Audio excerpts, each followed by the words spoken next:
O mundo não está em rápida expansão. Ao contrário, está crescendo muito devagar, inclusive por causa dos juros americanos e por causa da crise do petróleo. Então, o Brasil, o México, a Argentina, o Chile, o Uruguai, o Paraguai, a Bolívia, a Venezuela, a Polônia, não conseguem mais pagar juros. Tem que pedir empréstimos para pagar juros.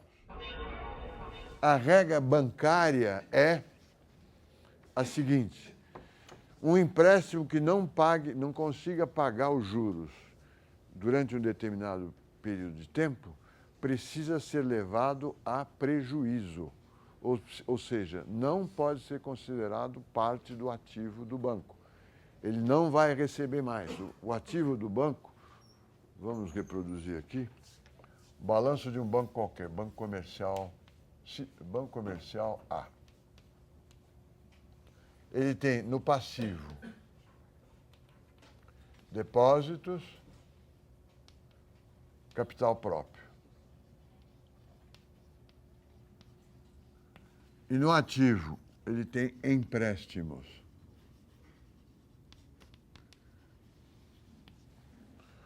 O empréstimo que não paga juros em todos os períodos em que esses juros estão sendo devido, precisa ser levado a prejuízo. Esse empréstimo não é um ativo rentável, não vai ser pago. Se isto aqui vai a prejuízo, é preciso ver se o banco tem capital próprio para cobrir esse prejuízo. Se ele não tem capital próprio, quem vai tomar o calote são os depositantes. Vamos supor que isso aqui é 80, isto é 20, isso aqui é a dívida do Brasil, 100. Se o Brasil não paga juros, o Brasil, México, Chile, Argentina, Uruguai, a regra bancária, olha, isso aqui não existe mais. Esse ativo você não tem. Se você não tem 100, você tem que dizer para os depositantes, olha, dos 80 que você depositou aqui, eu só tenho 20 para te dar. Os outros 60, o Brasil não pagou. E o banco quebraria. Não pode quebrar o banco. Se não pode quebrar, aí criou-se os comitês negociadores da dívida, mudaram-se as regras bancárias. E esse processo de renegociação da dívida, que começou em 82, acabou para o Brasil, o último país a renegociar as dívidas, em 1994. 12 anos depois, aliás, acho que é começo de 94. 12 anos depois em que ele havia sido criado, a crise da dívida. São os 10 ou 20 anos de estagnação da economia brasileira.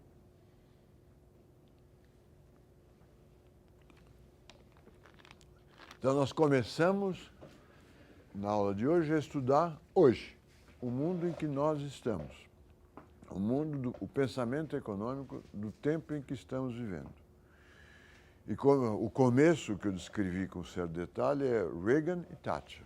E esse é o período que começa, vamos dizer, nos anos 80, é o período de 32 anos agora de renascimento do pensamento clássico, do pensamento neoliberal. Não quero falar liberal para não confundir com os americanos, com a palavra americana. Neoliberal, onde o mercado é a melhor forma de organizar a economia, onde a inflação é o inimigo a ser combatido a qualquer preço. Tá certo? Se a inflação e desemprego é assim, o argumento que eu apresentei na aula passada, isso aqui é aparente, é temporário. Se você olhar no longo prazo, os trabalhadores aprendem que a inflação está mudando, logo pedem reajuste de salários e a curva de Phillips é, de fato, uma vertical. Aqui é a taxa natural de desemprego, que, como natural, ficou uma palavra um pouco forte, um pouco inadequada, um pouco antiga, ela foi substituída pela palavra, pelo índice, pelo nome NAIRU, em inglês. NAIRU é Non-Accelerating Inflation Rate of Unemployment. Quer dizer, a taxa de desemprego que não acelera a taxa de inflação. Mas é a velha,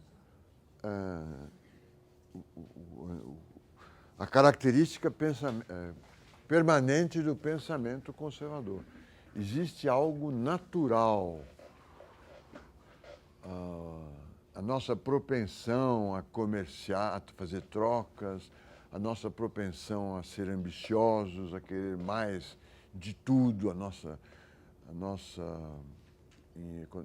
teoria microeconômica, a nossa insaciedade, a procura pela felicidade de cada um, dane-se os demais, tudo isso é considerado natural.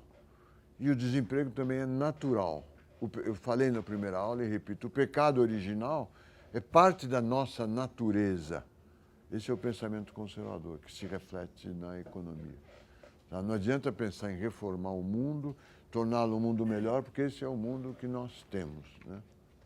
É nesse período também que, em 1980 para cá, que há um grande movimento de desregulamentação do setor financeiro.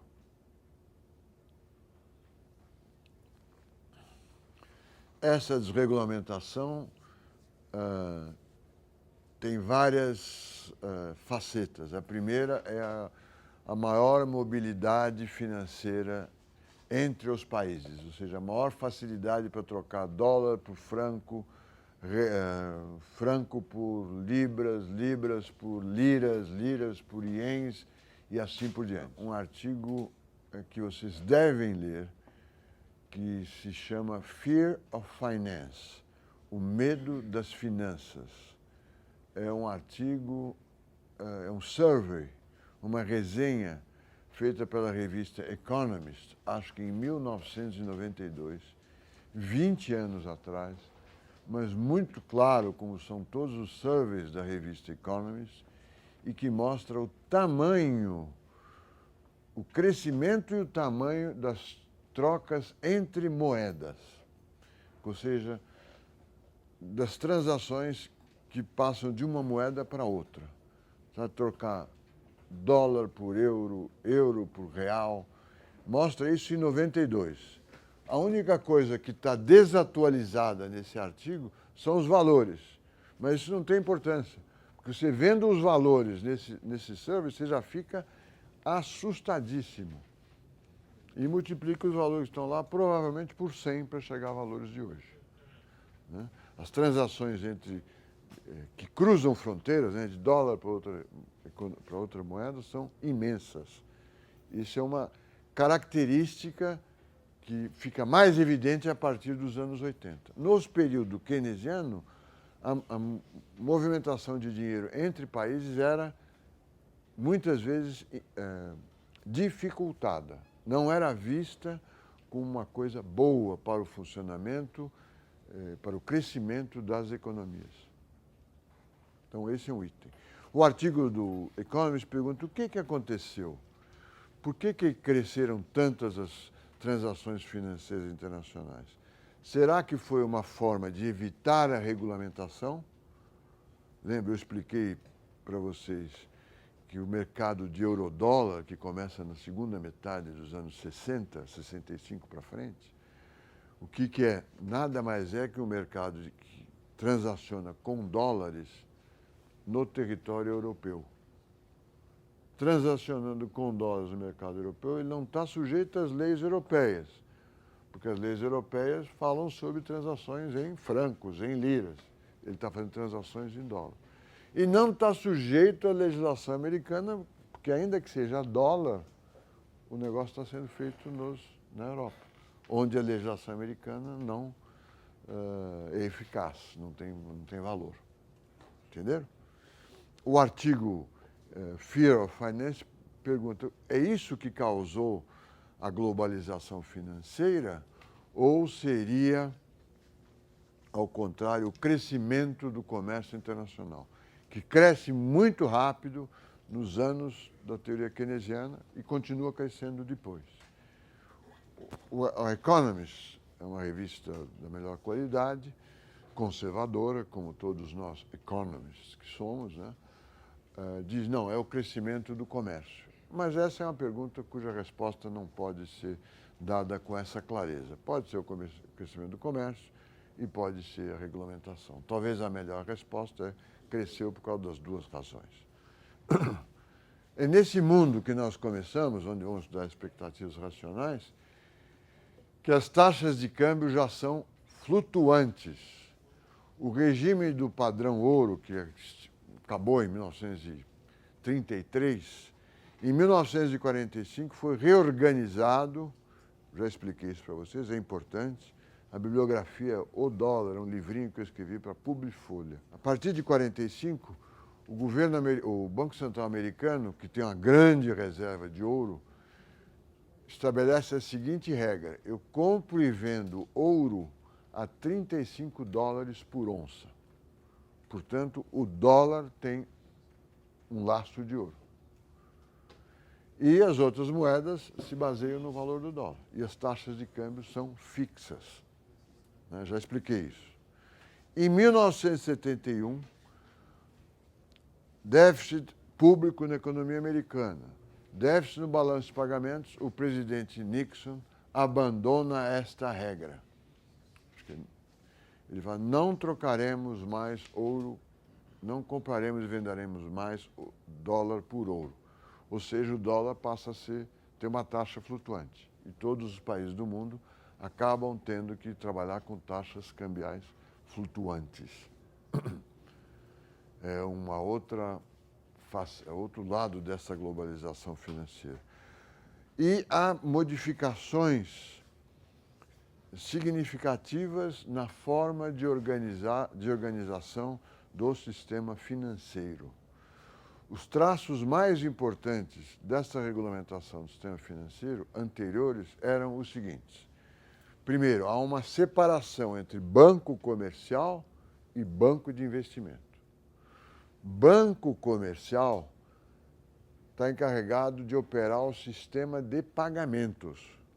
É o Itaú, o Bradesco, com os ATMs, com pagamentos rápidos, com acesso pela internet. Ele facilita as transações. Portanto, ele recebe depósitos à vista apenas e faz aplicações desses depósitos em empréstimos de até 1 ano. Não pode emprestar mais longo. Por que não? Porque o passivo, o dinheiro que ele obteve para fazer esses empréstimos, é um dinheiro à vista. Entendem isso, não? O banco comercial, vamos pôr aqui um gráfico de tempo assim. Tempo de vencimentos, né? Ele recebe no passivo, vou colocar ativo, passivo. Ele recebe com recursos, depósitos à vista, cujo vencimento é imediato. Ele não pode aplicar, por aqui 1 ano, aqui 5 anos, ele não pode fazer aplicações com esse dinheiro à vista por 5 anos. É um risco muito grande. Então, na regulamentação anterior, ele podia emprestar, depende do país, acho que no Brasil até 1 ano. Mais que 1 ano não podia emprestar. Bancos de investimento recebem depósitos a prazo, que rendem juros, e fazem o que quiser com esse dinheiro, sob risco do banco e do depositante do depósito de poupança. Essa separação vai perdendo importância. Nos anos anteriores, acho que nos anos entre 90 e 2000, nos Estados Unidos, acaba. Você pode ser banco de investimento e banco comercial. Por quê? Porque o mercado funciona bem. Para que colocar essas regulamentações? Principalmente no mercado de dinheiro, que é líquido, que é invisível, transportável, divisível, anônimo, impessoal. É muito difícil fazer regulamentações. Então, você está criando apenas barreiras que aumentam o lucro dos bancos. Abram mão dessas barreiras e deixem o mercado trabalhar com liberdade. O banco de investimento pode ser banco comercial. Pode ser o mesmo banco. Os depósitos à vista não podiam render juros. Agora podem, porque o depósito à vista, o depósito da poupança, acabam sendo... os bancos acabam conseguindo pagar juros sobre os depósitos à vista. O sistema bancário era considerado um serviço de utilidade pública. E os estudos sobre o sistema bancário diziam que a concorrência no sistema bancário era prejudicial, levava à instabilidade. Portanto, o número de bancos tem que ser fixo. Isso é o discurso anterior a 1980. Existe uma barreira à entrada. Para você abrir um banco, você precisa pedir autorização ao Banco Central e o Banco Central fala, não vou deixar abrir porque eu tenho só 100 bancos. E esse é o número de bancos que eu quero ter. Essas barreiras começam a ser derrubadas, em parte pelo próprio desenvolvimento do mercado financeiro, mas são louvadas por alguns economistas que afirmam que se for dada liberdade ao mercado financeiro, acontecerão três coisas positivas. Haverá inovações financeiras, essa é a palavra que o sistema financeiro usa para se defender. Haverá inovações financeiras que conseguirão financiamento para mais investimentos. Segundo, haverá liberdade para as taxas de juros. As taxas de juros, no período keynesiano, eram, em muitos países, no Brasil inclusive, limitadas. No Brasil, 12% ao ano, depois 12% mais correção monetária. Em outros países do mundo também. Não. O argumento dos economistas defendendo a liberalização do mercado financeiro é um argumento tipicamente clássico. Liberando as taxas de juros, haverá um aumento, adivinha de quê? Poupança! Esse é um pedaço fundamental da teoria clássica. Vai aumentar a poupança e o investimento. Acusam as regulamentações do mercado financeiro de repressão financeira.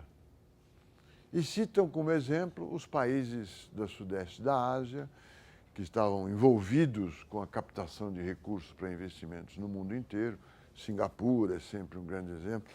Vocês não viveram Singapura. O Brasil deveria invadir 3 países. Pelo menos os economistas deveriam invadir 3 países. Primeiro, Austrália e Nova Zelândia. Por quê? Porque quando se discutia se o Brasil devia se industrializar ou não, vinha sempre o exemplo. A Austrália e a Nova Zelândia são países ricos e agrícolas.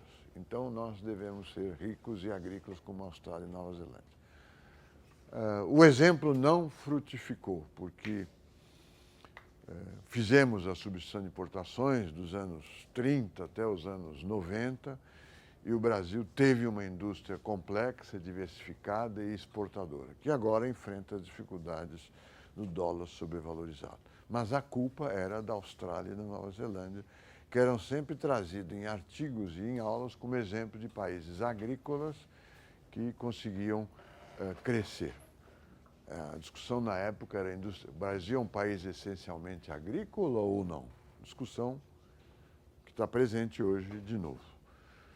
Depois eles foram os países que iniciaram a utilização do regime de metas de inflação. E, novamente, batiam agora ninguém bate no dedo no nariz dos economistas brasileiros. Mas eu fui governo na época da dívida externa, qualquer estrangeiro que passasse por aqui queria bater no meu nariz, que tem que cortar o déficit, tem que fazer isso, tem que liberalizar o câmbio e tem que usar o regime de metas de inflação. Então, houve uma modificação, ao invés de se controlar, e a culpa é novamente da Austrália e da Nova Zelândia. E eu esqueci, o terceiro país que cresceu espetacularmente era um pântano centro de tráfico de drogas paupérrimo, Singapura. Um dirigente, um líder político autoritário transformou a ilha num jardim, num paraíso de investimentos no mundo inteiro, um paraíso financeiro, não em termos de impostos, mas num centro financeiro mundial, e cresceu rapidamente com a liberdade de mercado, privatização, etc. Só que Singapura é do tamanho de Niterói, então não serve como exemplo. E tem um governo extremamente autoritário. Lá, se você jogar um chiclete no chão, você vai em cana, né? Extremamente autoritário. Fumar, nem pensar. Mas eram exemplos de sucesso trazidos para o caso brasileiro, que na época era um país em crise. Por isso que a minha sugestão de invadir Singapura, Nova Zelândia e Austrália. Esse é o mundo que se inicia em 1980. Regime de metas de inflação, taxa de câmbio flexível e liberalização financeira. O Brasil tinha 400 bancos comerciais, pouquíssimos bancos de investimento, no golpe de 64.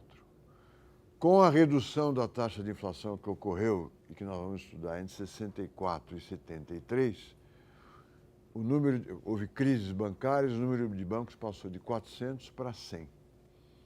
Então, entramos no governo 74,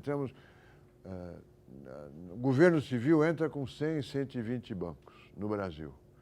E não havia bancos estrangeiros no Brasil. A regra era, para abrir um banco, se um banco estrangeiro quer abrir um banco aqui, ele tem que permitir que um banco brasileiro monte um banco lá. Era de reciprocidade. Para abrir um banco americano no Brasil, tinha que abrir um banco brasileiro no exterior. Era extremamente difícil ter bancos estrangeiros no Brasil e bancos brasileiros no exterior. As exceções é o Citibank, que está aqui há 150 anos, 100 anos, não sei. O Lloyds, que não está mais. O Deutsche Bank, que está há 100 anos, etc. Mas eram poucos bancos. Em 1990, eu estou contando historinhas sobre a desregulamentação financeira.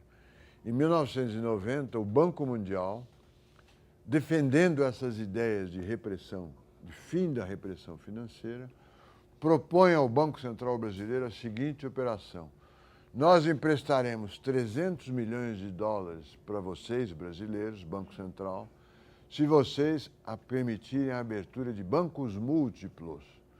Bancos múltiplos são bancos pequenos que operam como banco de investimento e banco comercial. E o número de bancos brasileiros passou de 100 para 400 novamente. Foi o impacto, e hoje é 100 de novo. Foi o impacto desse movimento de liberalização financeira no mercado financeiro brasileiro. Finalmente, no caso brasileiro, como parte desse movimento de regulamentação, ficou muito fácil um banco estrangeiro abrir filial aqui, basta um decreto assinado pelo presidente, é uma atividade de rotina.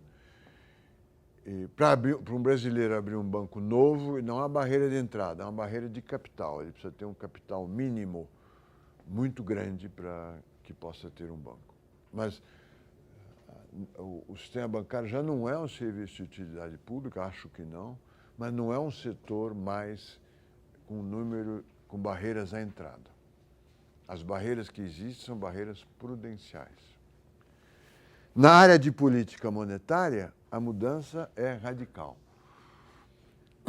Com a expansão da liquidez no mundo inteiro, com o crescimento da globalização financeira, com o crescimento e a inter-relação entre os diversos mercados financeiros, deixou de fazer sentido controlar a base monetária.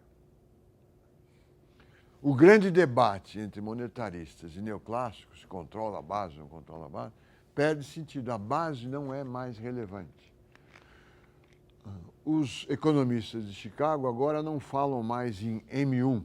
M1 é a definição de papel moeda de dinheiro que eu dei na aula, que é a definição convencional. papel moeda em poder do público, mais depósitos à vista. Passa a existir M1, M2, M3, M4, M5, M6. O ativo mais líquido da economia pode ser definido como papel moeda, poder do público, mais depósitos à vista. Mas e os depósitos de poupança de curto prazo não são líquidos? São líquidos. Então tem M2, papel moeda em poder do público, mais depósitos à vista, mais depósitos de poupança. Mas e os títulos públicos de curto prazo não são líquidos? São líquidos.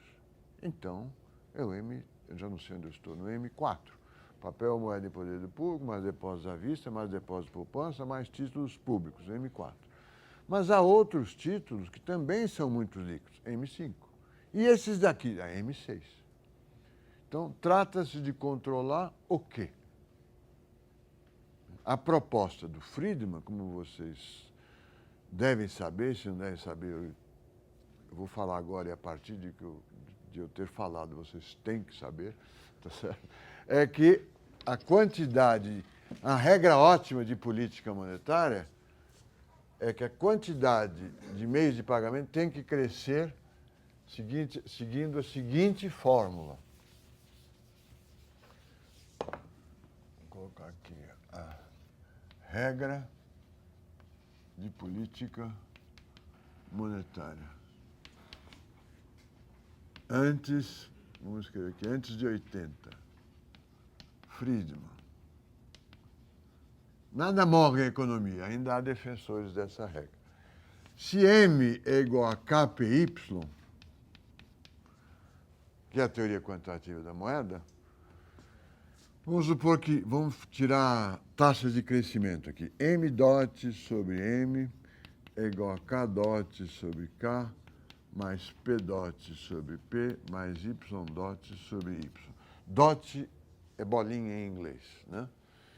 Então, M bolinha sobre M é igual a K bolinha sobre K, P bolinha sobre P mais Y bolinha sobre B. Para chegar a isso, vocês tirem o logaritmo dessa expressão, derivem com relação ao tempo, e o resultado é que a taxa de crescimento da oferta de meios de pagamento tem que ser igual à taxa de crescimento da velocidade do K, o inverso da velocidade de renda de circulação da moeda, mais a taxa de crescimento dos preços, mais a taxa de crescimento do produto.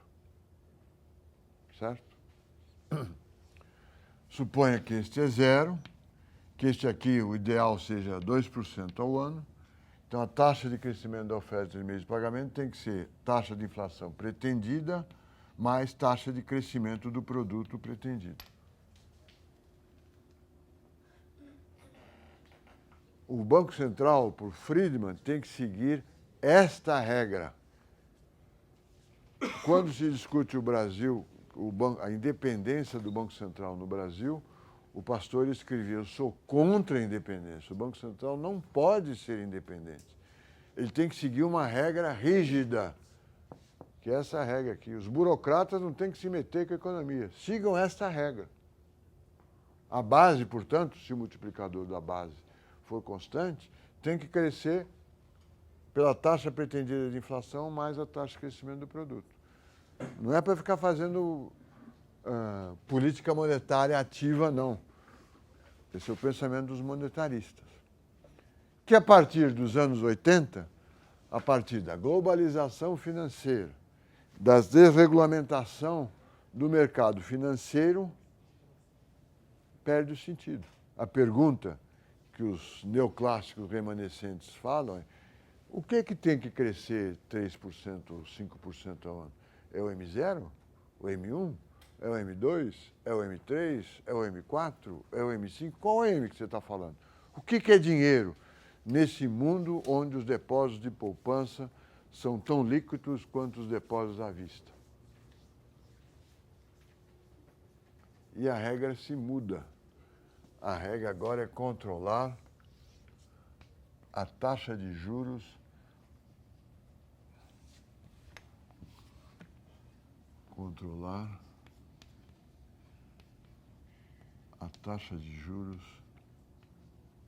básica.